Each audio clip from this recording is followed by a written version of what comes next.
Canada is absolutely livid after what unfolded yesterday in the Oval Office between Donald Trump and Canadian Prime Minister Mark Carney. Trump repeatedly attacked Canadian sovereignty. The 51st state talk returned. He floated merging Canada into the U.S. and stripping away our self-rule. When asked about falling Canadian travel to the U.S., but he snapped back, "I don't even care." Americans hate the Canadian auto industry. What on earth? Canada's auto sector is vital not only at home, but to U.S. supply chains. Many U.S. cars rely on Canadian parts. Then he made a jaw-dropping claim that he saved 100,000 Canadians by blowing up fishing boats off Venezuela and posting dramatic video footage. That's a reckless, unsubstantiated narrative. He fired shot after shot at Canada's reputation. And then we got Ontario Premier Doug Ford. He didn't hold back. "We've got to hit back hard," he said. "We can't let Trump bully us. If he's going after our auto sector, our lumber, our furniture, we make them feel pain. Let's start making them pay." My solution is every time they hit us,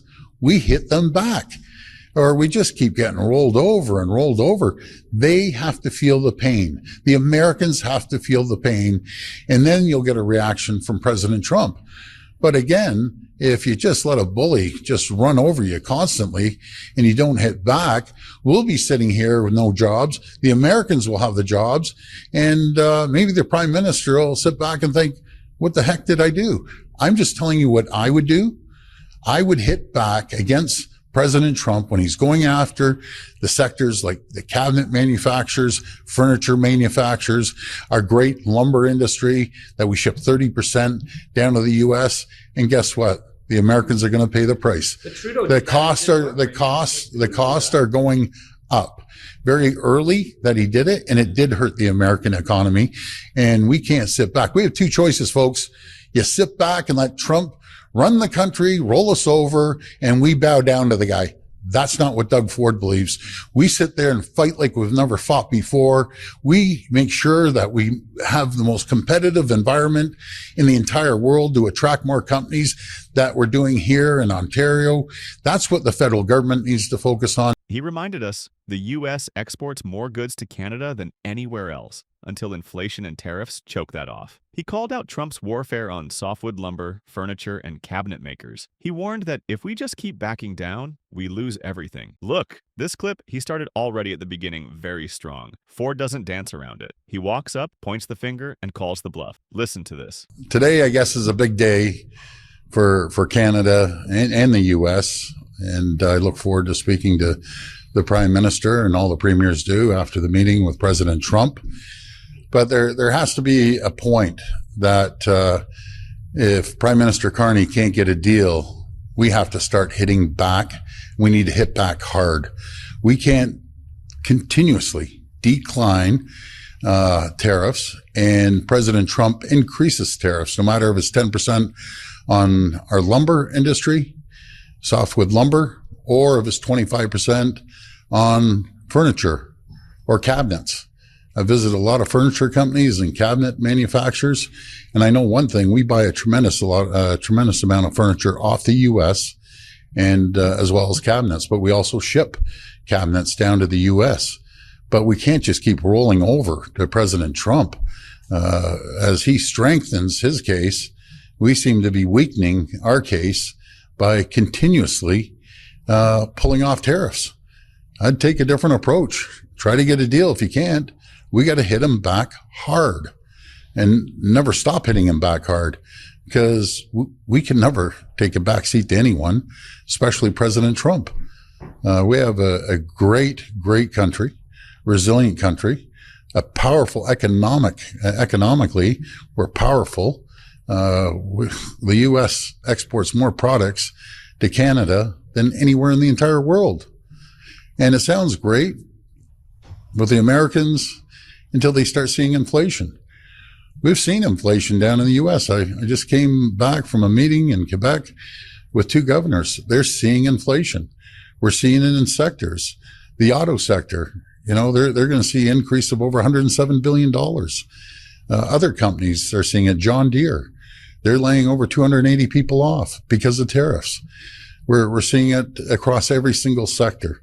So it's time to sit down, let's get a deal, or let's start hitting back. Back in the Oval Office, Trump derided Canadians for not coming down. American people want product here, as though Canadian-made autos are an affront. He said, Detroit emptied out and moved to Canada, Mexico, as if it's an insult. Canadians are refusing to go to the U.S. The numbers are down like 23% in the first 7 months of the year. What do you say to Canadians that don't want to go to the U.S. now because of your 51st state talk, because of the trade war, the tariffs, and well, fear? I understand it. Look, I understand that, and Americans don't want to buy cars that are made in Canada. You know, I mean, we have the same conflict. So there isn't. It's something that will get worked out.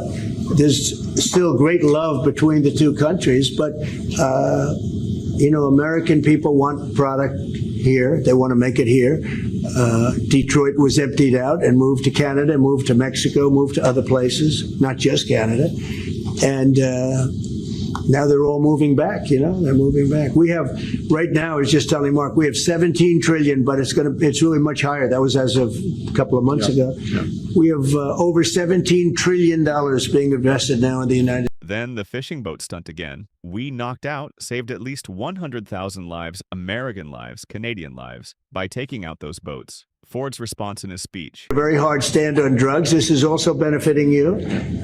We've a lot of we call them the water drugs, the drugs that come in through water. They're not coming. There are no boats anymore. Frankly, there are no fishing boats. There's no boats out there, period. If you want to know the truth, we're saying, does anybody go fishing anymore?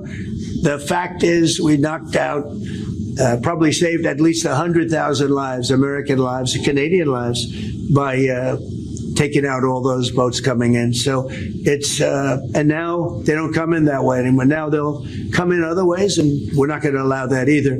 So we've done a great job on. The Americans want to see inflation stop. You make a deal with Canada. You want to see the economy grow. Make a deal with Canada. That's what we need to do, because it will hurt both countries if we don't. But you sure don't sit back and get beat up by a bully every single day. It's like a kid going to the schoolyard and getting punched in the face every day. It's time to hit back if he can't get a deal.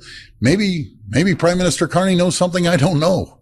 And if that's the case, he should sit down with the premiers and explain that. That's what he needs to do. Well, what we need to do is use that energy to be more competitive. If he wants to shut down every single industry, President Trump, we're going to need the energy. We're giving the U.S. energy at an extremely low cost. We're keeping 1.5 million lights on and businesses open in New York and Michigan and Minnesota, and I know other provinces are doing the same thing. Let's start giving it to our manufacturers. They work a night shift, off hours, off peak hours. Maybe they want to shift some manufacturing and get their electricity at a much lower cost. I'd rather support our Ontario manufacturers than support our neighbors south of the border that are competing against us. And President Trump constantly attacking our economy, attacking our... He urged Ontario to subsidize its own manufacturers, lower electricity costs here, and stop propping up a U.S. neighbor that's actively assaulting us. So, Canadians, watch this closely. You see that not all in the U.S. are complicit. There are Americans who stand with you who know this regime does not speak for the whole country. Diplomacy requires nuance, but Trump sees nuance as weakness. He keeps pushing, demanding more. We've got to push back harder.